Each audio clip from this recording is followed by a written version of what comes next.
Shalom semuanya, senang kembali bersama dengan saudara di minggu yang baru ini di hari Senin. Dan kita akan melanjutkan tadarusan Alkitab kita, kitab yang baru ya. Kemarin kita sudah selesaikan Zakaria, kemudian Maleakhi. Sekarang kita coba masuk kitab ketiga di Perjanjian Lama, yakni kitab Hagai. Nggak banyak pasalnya, cuma 2 pasal. Ayatnya pun tidak banyak, dan saya berharap dari kitab Hagai ini kita bisa belajar sesuatu. Dan sebelum kita mulai, kita satukan hati, kita berdoa.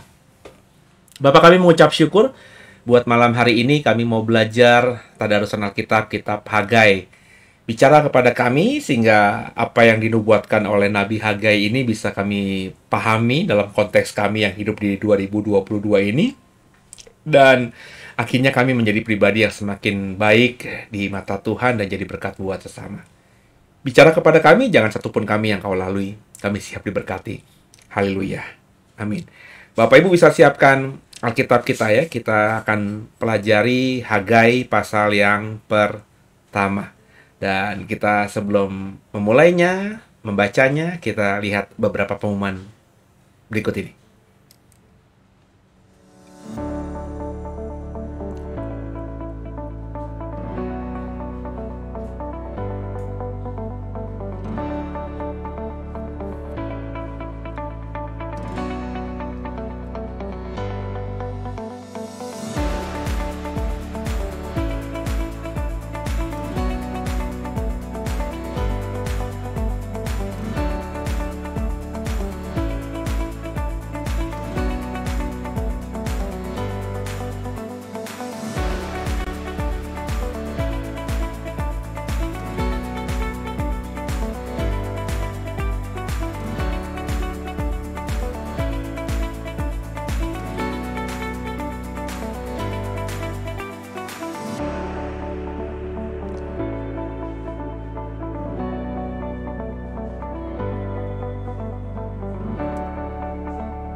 Ya, ada Hagai pasal yang pertama. Perikopnya diberi judul Ajakan untuk Membangun Kembali Bait Suci. Bersama saya, saudara ya. Ayat yang pertama. Pada tahun yang kedua zaman Raja Darius, ya, dalam bulan yang ke-6, pada hari pertama bulan itu, datanglah firman Tuhan dengan perantaran Nabi Hagai kepada Zerubabel bin Shealtiel, Bupati Yehuda, dan kepada Yosua bin Yozadak, imam besar, bunyinya. Beginilah firman Tuhan semesta alam. Bangsa ini berkata, sekarang belum tiba waktunya untuk membangun kembali rumah Tuhan. Maka datanglah firman Tuhan dengan perantaran Nabi Hagai, bunyinya. Apakah sudah tiba waktunya bagi kamu untuk mendiami rumah-rumahmu yang dipapani dengan baik? Sedang rumah ini tetap menjadi reruntuhan? Oleh sebab itu, beginilah firman Tuhan semesta alam. Perhatikanlah keadaanmu. Kamu menabur banyak, tapi membawa pulang hasil sedikit. Kamu makan, tapi tidak sampai kenyang. Kamu minum, tapi tidak sampai puas. Kamu berpakaian, tapi badanmu tidak sampai panas. Dan orang yang bekerja untuk upah, ia bekerja untuk upah yang ditaruh dalam pundi-pundi yang berlubang. Beginilah firman Tuhan semesta alam. Perhatikanlah keadaanmu. Jadi naiklah ke gunung, bawalah kayu, bangunlah rumah itu. Maka aku akan berkenan kepadanya, dan akan menyatakan kemuliaanku di situ, firman Tuhan. Kamu mengharapkan banyak, tapi hasilnya sedikit. Dan ketika kamu membawanya ke rumah, aku menghembuskannya. Oleh karena apa? Demikianlah firman Tuhan semesta alam.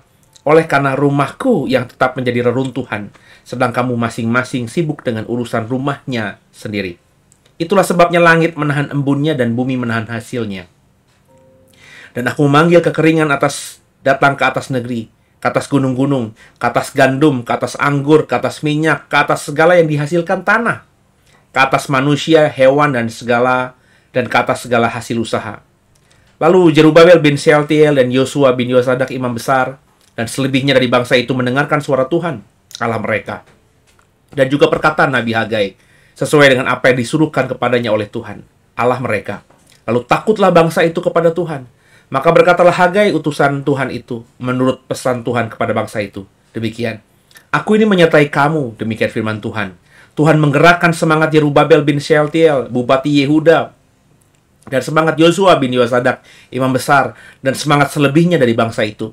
Maka datanglah mereka lalu melakukan pekerjaan pembangunan rumah Tuhan semesta alam, Allah mereka, pada hari yang ke-24 dalam bulan ke-6, pada tahun yang kedua, zaman Raja Darius. Haleluya. Dari sini paling tidak Bapak Ibu yang baru membaca dengan benar gitu, akhirnya dapat informasi bahwa pemulihan bait Allah itu sudah terjadi sejak zaman Raja Darius. Sebab banyak orang Kristen pasti memahami bahwa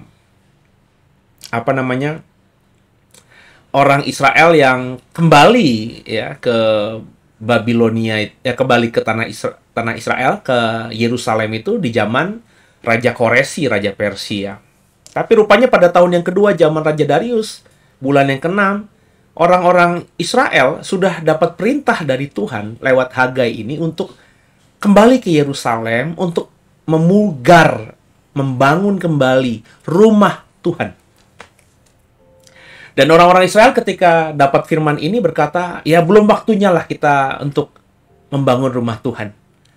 Maka Tuhan berkata kan, oh belum waktunya untuk membangun rumah Tuhan, tapi kamu sendiri sudah punya waktu untuk mendiami rumah-rumah kamu sendiri yang dipapani dengan baik.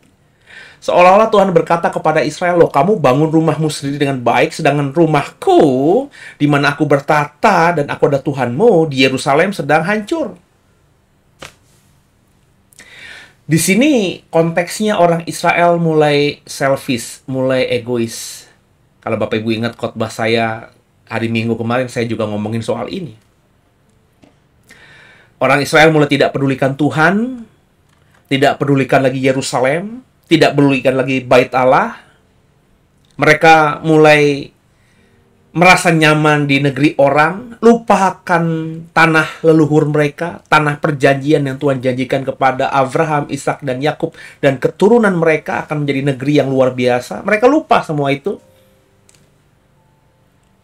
Mereka mulai memikirkan hanya diri mereka sendiri. Kita sudah nyaman lah di Babel, ngapain kita kembali ke Yerusalem? Udahlah nanti aja lah kita bangun kembali rumah Tuhan. Bukan sekarang. Fokus kita sekarang untuk usaha, untuk hidup dengan nyaman di pembuangan. Tapi Tuhan berkata apa? Oh, kalau begitu, ya, kalau itu maumu, maka kau perhatikan saja hidupmu. Ya. Kau menabur banyak tapi menuai atau membawa pulang sedikit. Kau makan tapi nggak sampai kenyang. Kau minum tapi tidak sampai puas. Kau berpakaian tapi badanmu tidak panas. Dan orang yang bekerja untuk upah yang ditaruh di pundi-pundi yang kosong. Artinya, ya upah yang dibawa pulang ya habis gitu aja. Nggak berbekas. Hal ini meskipun tidak bisa kita langsung terapkan dalam penafsiran bahwa kita harus mensupport gereja kita, membangun gereja kita, dan lain sebagainya, ya. Tapi ada kebenaran di sini bahwa kita itu tidak boleh melupakan Tuhan dan pekerjaannya yang dilakukan oleh, ya entah itu imam-imam kah, pendeta-pendeta kah, atau gereja-gereja yang benar mengemban amanat agung ini. Ya. Jangan kau anggap bahwa yang penting kita beres sendiri. Kalau kita melupakan Tuhan dan pekerjaan Tuhan di dunia ini, kita tidak mensupport, nggak ambil bagian lah dalam pekerjaan Tuhan itu, maka yang kau dapatkan ya seperti mendapatkan upah, dan upah itu kau masukkan dalam pundi-pundi, tapi pundi-pundinya bocor, ya, pundi-pundinya berlubang dan hilang begitu saja. Kau bekerja mati-matian, tapi tidak bisa kau rasakan. Kau makan tapi nggak bisa menikmati, kau katakan Alkitab tadi punya pakaian bagus, tapi badanmu nggak hangat, tetap kedinginan. Maka pakaian bagus yang ada di badanmu ya menjadi sia-sia. Cuma elok dalam pemandangan orang, tapi tidak dirasakan manfaatnya oleh badanmu, karena badanmu tetap kedinginan. Jadi, ini yang harus kita uji dalam diri kita. Ya. Saya kalau ngomong begini, jadi gimana gitu? Karena saya adalah pendeta, saya adalah gembala. Ya, tapi saya harus menyampaikan ini. Ya, karena ini firman Tuhan, kau baca aja sendiri tadi. Saya tidak menafsirkannya macam-macam. Saya hanya coba membagikan apa yang saya dapatkan dari ayat yang kita baca tadi. Jangan sampai kita tidak mensupport pelayanan Tuhan. Makanya Bapak Ibu yang tahu ada komunitas Kristen, ada hamba Tuhan yang melayani dengan sungguh, support dengan apa yang bisa kau support. Support itu kan bukan cuma ngomongin materi saja, tapi banyak hal. Jangan seperti orang Israel yang membangun rumahnya dengan papan yang baik, tapi mereka tahu rumah Tuhan di Yerusalem sudah hancur-hancuran, sudah lubang di mana-mana, nggak ada kehebatan, kemuliaan, kemegahan yang pernah ada sebelumnya. Semua tinggal sejarah, dan orang Israel tidak pernah peduli akan hal itu. Jangan sampai jadi orang Kristen yang tahu bahwa Tuhan memerintahkan orang Kristen untuk jadi berkat bagi banyak orang. Tuhan memerintahkan semua orang percaya untuk memberitakan Injil kepada segala makhluk sampai dia datang. Tapi kau menjadi orang Kristen yang tidak pernah mensupport. Padahal kau tahu ada gereja yang seperti itu, mengemban amanat agung. Ada komunitas Kristen yang benar-benar melayani Tuhan dengan benar gitu. Ya, karena berbalutkan kebenaran itu belum tentu kebenaran, saudara. Hari-hari ini banyak orang yang pelayanan ke daerah A, B, C, D, E sebenarnya itu liburan untuk senang-senang gitu. Ya ada pelayanannya ya, tapi sebenarnya lebih kepada rekreasi ya, tidur di hotel yang bagus, makan kulineran di tempat-tempat yang memang bagus ya.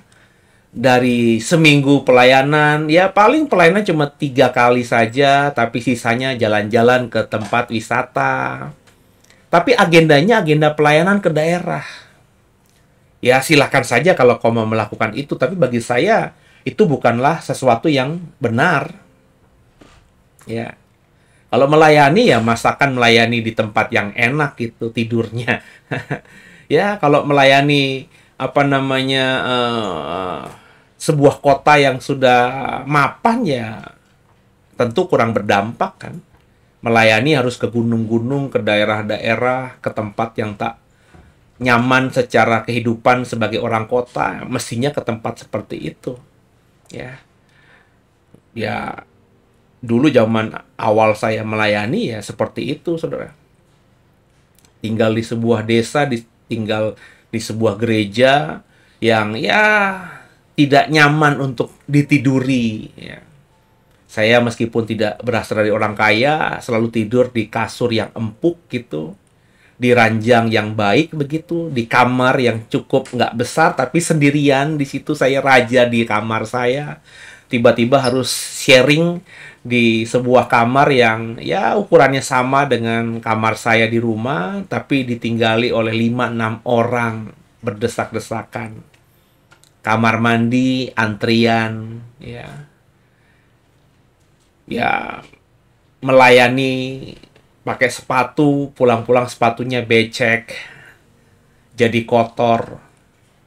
Ya, pakai baju yang ketika dibawa pulang ke rumah tempat kita menginap, ketika dicuci ya tidak menjadi semakin bersih, malah semakin kelihatan bekas-bekas lumpurnya dan lain sebagainya. Ya, mestinya ya kalau mau pelayanan ya ke tempat-tempat seperti ini. Kalau pelayanan ke Danau Toba, pelayanan ke apa namanya Labuan Bajo, pelayanan ke Raja Ampat, bagi saya mah itu bukan pelayanan. Meskipun ada kita melayani di sebuah gereja atau komunitas Kristen, tapi ya niatnya tamasya, berkedokkan pelayanan gitu, saudara. Nah, jadi yang saya mau katakan, Jangan jadi orang Kristen yang seperti ini. Belajarlah, ya kalaupun kita tidak bisa karena kesibukan kita, karena bisnis kita, karena pekerjaan kita, kita tidak bisa melayani dengan maksimal gitu. Tapi kalau kita tahu misalnya gereja tempat kita bertumbuh itu gereja misi, punya pelayanan-pelayanan yang butuh kita dukung, kita support, bukan cuma lewat doa, tapi lewat uang yang kita punyai. Soal besar kecilnya kan tergantung sejahteranya saudara kan. Karena memberi banyak juga, tapi kalau dengan sungguh-sungguh nggak jadi berkat buat kita. Ya, support, saudara. Mungkin juga kecil nominalnya, tapi percayailah bahwa yang kita tabur akan berkali lipat ganda, Tuhan gandakan untuk pelayanan itu. Dan kita yang menabur nggak akan pernah sia-sia. Belajarlah mulai berempati, ikut ambil bagian dalam pelayanan. Ya, paling sederhananya kalau menurut saya memberikan persembahan dalam setiap hari Minggu ketika kita beribadah di gereja kita. Memberi persembahan ya, ajar untuk memberi persembahan dengan memberi yang terbaik yang kita bisa. Tanpa membebani ekonomi kita berikutnya tentunya. Ya. Kalau kau punya anak-anak yang masih sekolah minggu, titipkan uang persembahan. Yang kita tahu, kita berusaha memberi yang terbaik di situ. Lewat anak kita, ajarkan, nak, kalau datang ke Tuhan, jangan dengan tangan hampa. Nak, berikan persembahan. Anakmu jajan di sekolah, kau titipkan uang jajan 50.000. Tapi kalau buat persembahan di gereja, kau hanya kasih kepada Tuhan 5.000. Kau mengajar anakmu jelengan tidak baik di sini. Untuk dirimu 50.000, untuk Tuhan 5.000. Kalau sejak kecil kita tanamkan itu kepada anak kita, maka nggak heran kemudian hari. Seperti Alkitab katakan, dia bekerja kayak apapun jungkir balik, tapi nggak ada hasilnya dia bawa pulang. Kenapa? Karena dia hanya memuaskan kedagingannya, akunya semata, tapi melupakan Tuhan yang menciptakan dirinya. Ya ini saya ngomong sekali lagi dilema, karena satu sisi saya pendeta. Jangan sampai saya berpikir nih, sambil ngomong saya berpikir, jangan sampai saudara menangkap pesan bahwa saya ingin uang saudara. Enggak. Saya ngomong ini karena ayatnya ngomong begini. Karena orang Israel di zaman Hagai itu begitu. Membangun rumahnya dengan bagus, tapi nggak mau peduli sama rumah Tuhan dan berkata, nantilah bangun rumah Tuhan. Terus Tuhan marah kan, Tuhan berkata, itu makanya nggak heran. Ya, kau punya pakaian tapi badanmu masih dingin. Kau makan tapi nggak pernah kenyang. Kau minum tapi tidak pernah terpuaskan. Kau menabur banyak, tapi hasil yang kau bawa pulang sedikit. Kau bekerja dapat upah, tapi upah yang kau taruh dalam kantong itu, kantongnya bolong, dan akhirnya habis di tengah perjalanan. Sampai rumah, nggak bisa menghasilkan apa-apa. Sekarang coba ayat-ayat ini. Coba kau tanyakan dalam dirimu, apakah kau sedang mengalami fase ini? Iya, saya bangun pagi, kerja pagi, pulang malam, tapi kok hasilnya begini ya? Nggak cukup gitu untuk hidup. Mimpi untuk liburan itu ya mimpi di siang hari bolong lah. Untuk menutupi kebutuhan sebulan saja, itu nggak bisa. Di hari ke-20-an biasanya kami sudah ngebon lagi di koperasi. Ngutang lagi di perusahaan. Begitu terus. Padahal kita kerja mati-matian. Padahal kita kerjanya sungguh-sungguh. Seperti untuk Tuhan. Nah, jangan-jangan karena kau tidak pernah peduli sama pekerjaan Tuhan. Maka belajarlah peduli, saudara. Belajarlah memberi persembahan syukur di hari Minggu kepada gereja, kepada Tuhan lewat gerejamu maksud saya, dengan baik. Ya. Belajar mengembalikan persepuluhanmu dengan baik. Belajar mensupport kalau gerejamu punya pelayanan misi yang benar-benar misi ya, bukan liburan tadi ya. Bukan misi berkedok, liburan berkedok misi gitu ya. Jangan begitu, saudara. Support. Ya. Gerejamu misalnya ingin membuat pelayanan digital seperti yang sudah kami lakukan. Mereka masih terbatas secara fasilitas. Mereka hanya, gembalamu, pendetamu hanya bikin program lewat handphone yang biasa. Kok ada uang lebih, Apa salahnya memberkati pendetamu dengan upgrade handphonenya menjadi handphone yang kualitas videonya jauh lebih bagus, misalnya. Ya. Kamera di layar komputer gerejamu tuh kamera yang sudah ketinggalan zaman. Ya. Sekarang kita punya duit, ada ratusan ribu, kita tahu, kita karena orang IT, kita punya pengetahuan, kita bisa cari, meskipun buatan Cina, tapi kameranya harganya murah, tapi kualitasnya sudah kualitas yang terbaik, 4K misalnya. Pendetamu mana tahu apa-apa, kayak saya mana tahu apa-apa soal hal ini. Ya, saya cuma taunya butuh laptop, butuh kamera, ya, butuh mic, tapi yang seperti apa saya nggak tahu. Banyak saya yakin pendeta-pendeta di sana yang mau melayani digital nggak ngerti apa-apa. Support. Ya. Sehingga ketika kita peduli akan pekerjaan Tuhan yang dilakukan oleh gerejamu, dan kita tahu gerejamu gereja yang benar dalam melayani Tuhan, maka apa yang kau tabur, itu yang akan kau tuai nantinya. Kerjakan maksimal. Do the best di situ. Jangan nanggung di situ. Jangan kita mikirkan diri kita mulu, rumah kita mulu, keluarga kita mulu, tapi kita nggak peduli sama Tuhan dan pekerjaannya. Sebab kalau kita tidak peduli, yang rugi kita sendiri, seperti ayat tadi. Kau akan bekerja, mendapatkan upah, tapi upahmu tuh seperti orang menaruh upah dalam kantung, tapi kantungnya berlubang, hilang di tengah jalan, lepas atau jatuh di tengah jalan karena kantungnya berlubang, hilang akhirnya. Kerja mati-matian, sampai ke rumah, istri tanya, mana upahnya pak? Aduh, aku kehilangan, karena kantong yang tempatku menyimpan uang lobang, jatuh mungkin di pinggir jalan. Tenaga sudah habis, tapi hasil tidak dirasakan oleh keluargamu.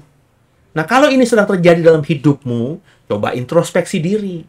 Coba bergumul sama Tuhan, jangan-jangan selama kau bekerja, selama ini, kau nggak pernah peduli sama pelayanan Tuhan.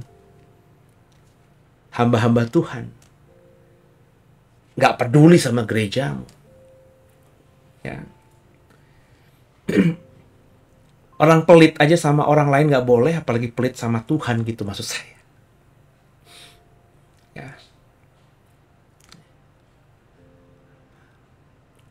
Nangkep ya, saudara ya?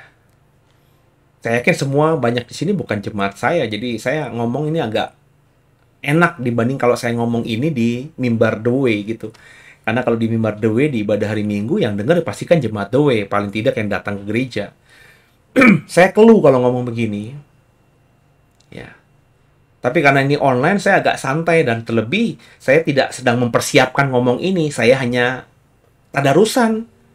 Ya di atas ya, tidak di atas tidak. Habis Zakaria Maleaki, saya bilang ya udah kitab-kitab nabi-nabi kecil aja. Tolong siapkan aja deh. Habis sebelum Zakaria apa? Hagai, Habakuk, itu yang saya siapkan. Habis Hagai, Habakuk mungkin. Zefanya mungkin. Yang hanya beberapa pasal, ayatnya beberapa saja. Ya saya tahu, saya sudah pernah baca sebelumnya, tapi saya juga tentu tidak ingat presisi. Hagai 1 ngomongin apa, Hagai 2 ngomongin apa, Zefanya ngomongin apa. Emang dipikir pendeta itu kayak saya gini harus tahu semuanya, isi Alkitab dan kitab-kitab itu ngomongin apa saja. Ya tentu tidak, saya manusia terbatas. Ada beberapa yang saya ingat ceritanya. Dan ketika saya membaca Hagai ini, ya inilah yang muncul.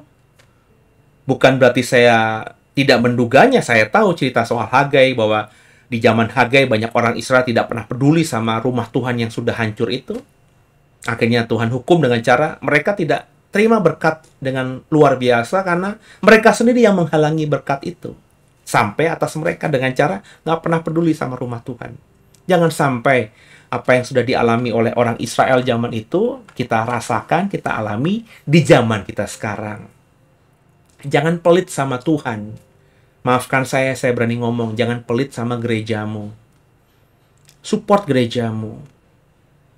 Ketika kau tahu gerejamu misalnya, ya speakernya sudah soak, mulai pecah, dan kalau kau ada berkatnya, coba hubungi panitia gereja atau rumah tangga gereja. Saya mau ganti speaker itu, boleh apa tidak? Ada nggak yang diminta oleh gereja spesifik khusus? Atau saya yang mencari ya? Berilah yang terbaik. Nangkep ya saudara? Kalau kita belum bisa ganti speaker karena kita pas lihat di Glodok, harga speaker ternyata belasan juta, bahkan puluhan juta. Ya, kita coba mensupport aja dengan apa yang kita punya. Pak, saya dengar suara speakernya itu sudah pecah. Ya, saya ada berkat sedikit, titip ya buat panitia. Siapa tahu nanti lewat berkat ini, Tuhan gandakan bisa buat ganti speaker gereja yang jauh lebih bagus. Support, saudara. Tapi jangan tertekan. Jangan terpaksa. Dan juga jangan ketika kita menabur, kita minta imbalan dari Tuhan. Aku sudah bantu gereja itu punya A loh, punya B loh Tuhan. Aku yang belikan gereja itu A dan B loh Tuhan, balaskan ya. Jangan begitu juga. Selalu kalau kita memberi tangan kanan, tangan kiri nggak boleh tahu, dan begitu pula sebaliknya, itu kata Tuhan. Jadi ayo sama-sama kita berlomba-lomba yuk memberi buat Tuhan. Dalam hal ini, konteks pasal 1 kepada gerejamu. Dulu ketika Hagai nulis ini, untuk rumah Tuhan di Yerusalem. Tabur, ikut ambil bagian dalam pekerjaan Tuhan ini. Sehingga apa yang kau kerjakan, hasilnya maksimal kau bawa pulang. Dirasakan oleh keluarga. Membuat hidupmu dan keluargamu akan bahagia. Saya bukan teolog kemakmuran. Saya sedang tidak, ia di atas ia, tidak di atas tidak. Sedang tidak meracuni saudara atau memprovokasi saudara untuk memberikan uangmu kepada gereja, kepada doe, kepada saya. Enggak, jauh daripada itu. Itu banyak hamba-hamba Tuhan brengsek yang seperti itu, saudara.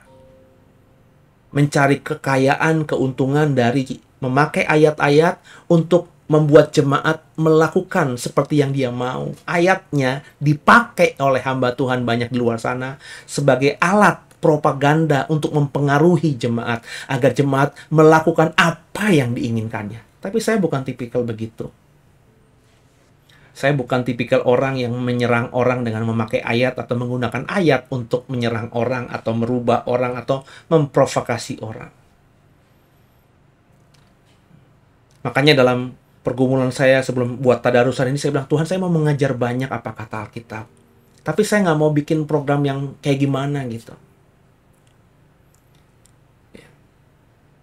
Saya kepengen jemaat itu punya pemahaman soal misalnya persepuluhan.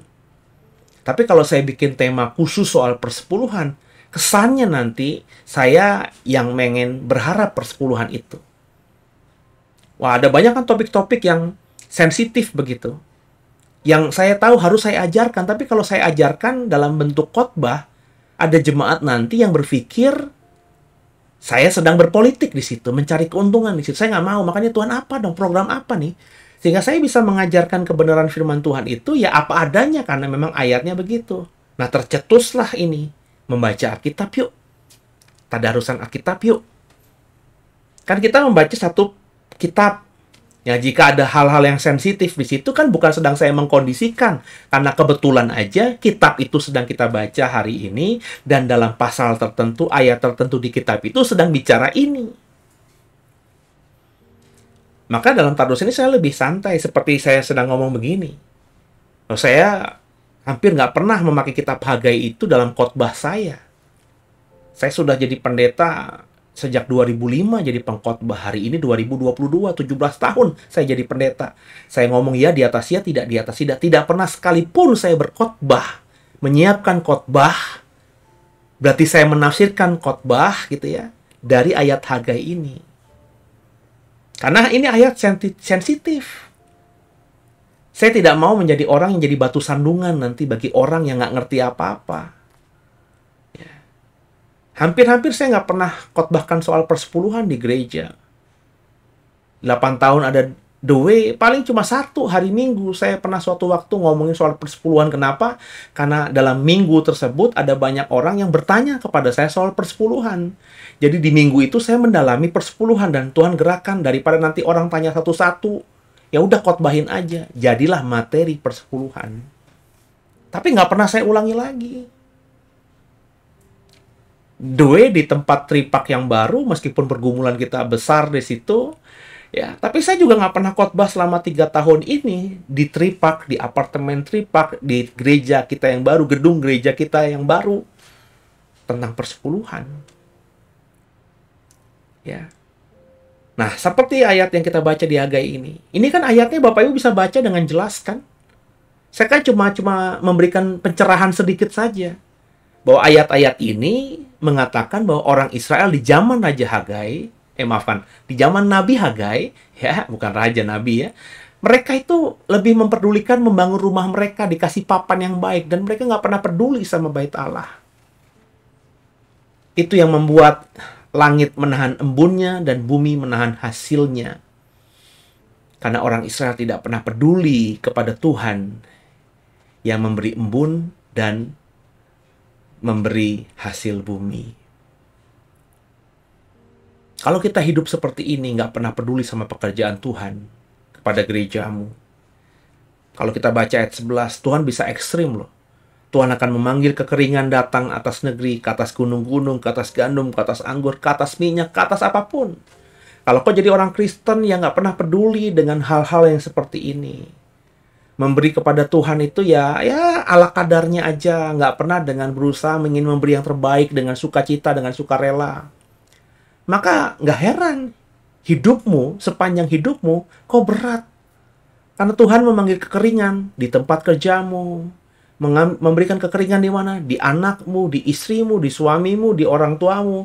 Sehingga hubunganmu dengan anak, istri, suami, orang tua juga menjadi kendala. Tuhan memanggil kekeringan di antara sekitar rumahmu, sehingga hubunganmu tidak pernah harmonis dengan tetangga. Tuhan memanggil kekeringan di tempat pekerjaanmu, sehingga kau dengan rekan-rekan kerjamu nggak pernah akur, selalu fitnah, saling menjatuhkan dengan lainnya, kita tertekan akhirnya, mati, stres, stroke. Bapak, Ibu, ayo belajar kita hari ini. Ya. Kita belajar untuk mensupport pelayanan Tuhan yang dilakukan oleh gereja, komunitas Kristen, tentunya gereja dan komunitas Kristen yang benar-benar menjalankan misi amanat agungnya Tuhan. Kalau kita lakukan itu, maka Tuhan akan menyertai kita. Tuhan akan melakukan hal-hal yang luar biasa. Sehingga lewat persembahan kita kepada Tuhan yang kita titipkan lewat gerejamu akan semakin berdampak, bermultiplikasi. Kalau gerejanya benar, maka berkat yang mereka kelola dari jemaat lewat persembahan atau persepuluhan itu, maka akan digunakan untuk hal yang baik. Maka gereja itu pasti ada progres. Maafkan saya. Kalau ada gereja yang sudah bertahun-tahun, belasan tahun, masih ngontrak aja, nih gereja yang mestinya bertanya dan jemaatnya mestinya bertanya, why? Gerejaku, aku sudah bertumbuh di sini belasan tahun, tapi kok masih ngontrak setiap tahun? Setiap beberapa tahun harus pindah kontrakan lagi. Ini pertanyaan, saudara. Yang mestinya terjawab kalau Hagai 1 ini kita baca dengan baik. Gereja nggak ada pertumbuhannya. Gereja ya begitu-gitu aja. Autopilot lah. Nggak ada gerakan apa, ngelakuin apa, pembaharuan apa, modifikasi apa, adaptasi apa. Ya gitu aja. Dari saya kecil sampai saya punya anak, sampai sekarang saya punya cucu, gereja saya yang puluhan tahun saya bergereja di situ ya begitu aja. Liturginya begitu aja. Bangkunya begitu aja. Salibnya begitu aja. Cara khotbahnya begitu aja. Bentuk pelayanannya begitu aja. Kalau saya jadi saudara, saya tinggalin gereja model begini. Karena yang dulu, sekarang, dan selamanya nggak pernah berubah itu cuma Tuhan, bukan gereja. Gereja harus berubah. Gereja harus beradaptasi. Gereja harus memodifikasi pelayanannya. Agar dalam dunia yang berubah-ubah ini, gereja terus jadi berkat. Jadi warna. Jadi garam. Jadi terang. Jadi saudara kekasih Tuhan, biji mata Tuhan, dengan hati yang tulus, saya ingin mengajak semua saudara, kau punya gereja masing-masing, dan kalau kau merasa gerejamu benar, mulai ambil bagian dalam pelayanan. Kalau kau punya waktu, berikan waktumu dalam pelayanan di gerejamu. Tapi kalau kau nggak punya waktu, tapi kau punya uang dan lain sebagainya, berikan itu. Sisihkan itu yang terbaik untuk pekerjaan Tuhan. Beri dengan yang terbaik, beri dengan ucapan syukur, beri dengan sukarela. Maka gereja yang kau anggap benar itu, dan kalau memang benar, akan mengelola itu dengan bijaksana. Kau bisa melihatnya gerejamu berkembang, dan kau pun pasti akan diberkati. Karena gerejamu yang berkembang itu ada andil bagianmu mensupport di dalamnya. Dan dengarkan saya, Tuhan yang melihat apa yang kau kerjakan, gak akan tinggal diam. Dia akan memberkatimu berlebih lagi. Sebab apa yang kau tabur, kata janji Tuhan, itulah yang kau tuai. Kalau kau menabur banyak, kau akan menuai banyak. Kalau kau menabur sedikit, kau akan menuai sedikit. Kalau kau menabur banyak untuk berharap mendapatkan sesuatu, tapi kau nggak pernah peduli sama pekerjaan Tuhan dengan gerejamu juga, maka kau sama seperti orang yang mendapatkan upah, mendapatkan gaji, terus kau taruh di kantong jaketmu sampai ke rumah. Uang gaji yang kau harus berikan kepada keluarga itu habis, hilang, karena ternyata kantong jaketmu bolong dan uangmu jatuh di tengah jalan, dan akhirnya diambil oleh orang-orang yang memang merasa itu berkatnya turun dari langit, sedangkan kau gigit jari. Saya sih nggak mau begitu.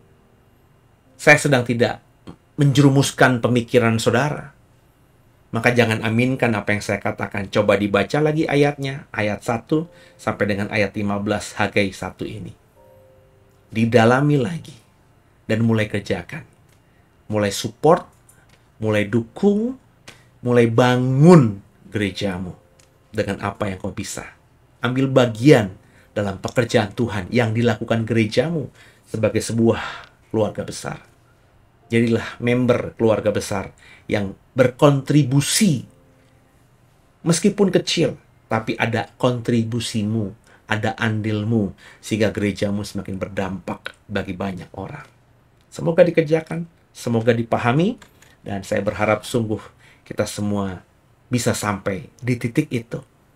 Bukan saja memberkati diri kita sendiri, tapi mulai peduli pada pekerjaan Tuhan yang ada dan dilakukan di gerejamu masing-masing. Haleluya. Mengalir kuasa dari tempat maha tinggi, Bapa kekal mulia, Kau hadir di sini, memulihkan hati, menyembuhkan yang terluka. Ku kan tenang bersamamu, Bapa.